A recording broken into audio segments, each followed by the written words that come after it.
Hürmetli vatandaş, leksiyalarımızı devamlaştırırız. Endiki leksiyanın mavzusu mundaq bunundan birinci islah.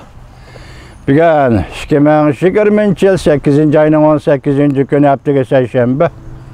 Endiki mavzu mundaq vatandaş, tez haber. Amerika harbiy parxodlari ve Yaponiya parxodlari birleşip ötkazgan harbiy manevr tamamlangandan keyin tunji qatam janub tarafga yuzlanib, Tayvan bo'g'ozi o'tir liniyasining g'arb tarafini yondab, Tayvan bo'g'ozidan o'tdi Amerikaning harbiy parxod. Mavzuli xabar 8. ayning 18. kun Dovitor betida e'lon qilindi. Xabar bundoq boshlandi. Amerika Deniz Armiyasi 7. skadronga taalluq Boki darajalik muqaddas qalqan qo'g'lug'uchi harbiy parxod Mastin belgilik.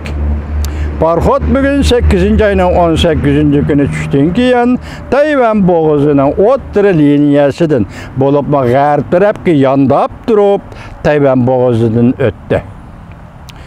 Janub tarafga yurish qilib, Tayvanga qarashliq mavzu taqim orollariga yaqinlab, Junguning dengiz pasiliga yaqinlab keldi. Demak, shundoq shaklda Tayvan bo'g'ozidan o'tdi. Aloqador xabarlardan navbat Tayvan davlat mudofaa ministrligi bu to'g'rida hech qanday obzor e'lon qilmadi.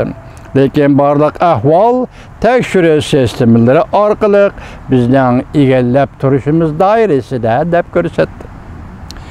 Tekshirishlarga asoslanganda Boki darajalik muqaddas qalqon harbiy parxodi 8. ayning 15. kuni atrofida Sharqiy Jungu dengizida, ya'ni shu tarafda Yaponiya dengiz qo'g'dinish qismlari Choyvi darajalik qo'g'lug'uchi parxod DD-117 Suzutsuki belgilik harbiy parxod bilan 3 kun birlashma harbiy manevr o'tkazib, bu to'g'rida Amerika Deniz Armiyasi 7. skadroni axborot e'lon qilib mundaq ko'rsatgan.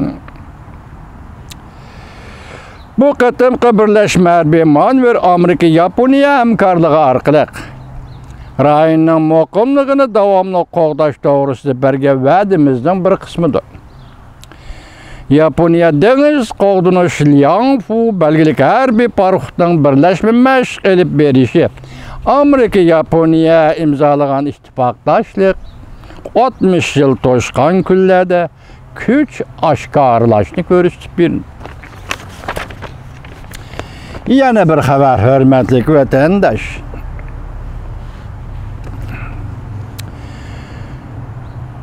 Nimani yo'shurdi? Kanada Mingvanju voqeasida Amerika bilan telegraf bordi keldi munosabatlarni oshkorlashni rad qildi. Mavzuli xabar 8. ayning 18. kuni Dovitor betida e'lon qilindi. Xabar bundoq boshlandi. 2018 yil 12. ayning 1. kuni Mingvanju Kanada hukumati tarafidan qo'lga olindi. Mingvanjuning advokati Kanada hukumatining mush ishqa munosabatlik va Amerika hukumati bilan orliqdagi telegraf aloqa hujjatlarini oshkora e'lon qilishni talab qildi, lekin rad qilishga uchirdi. Reuters 8. ayning 17. kuni bunda xabar qildi. Kanada hukumati Mingvanju to'g'risida Amerika hukumati bilan texnik ko'p telegraf aloqa mazmunlarini oshkorlashni rad qildi. Kanada hukumatining advokati 17. kuni bunda ko'rsatdi. Kanada qonunli qo'lga olishning va Mingvanju to'g'risidagi barliq uchurlarni allaqachon e'lon qilib bo'ldi. Xabarlarga asoslanganda 48 yoshlik Mingvanju 2018 yil 12. ayda Kanadaning Ottavada xalqaro aeroporti Amerikaning talabi bo'yicha qo'lga olindi.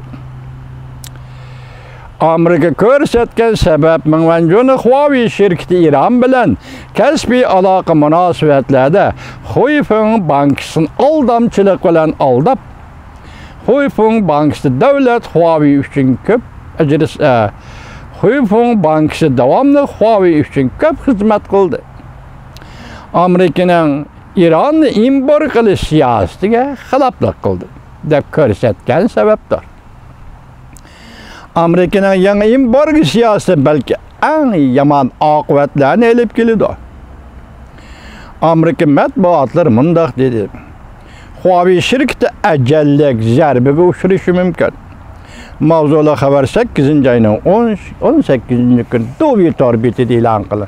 Buning mazmuni yuqoriqiga o'xshash, lekin yangi bir gap nima desangiz, Huawei şirketi Amerikada ajallik zarbaga uchrashi mumkin degan o'sha masala. Chunki sizlarga topshirdik, vaziyat to'g'risida ana bu mumkinlikni ham mavzu shaklda sizlarga topshirdik.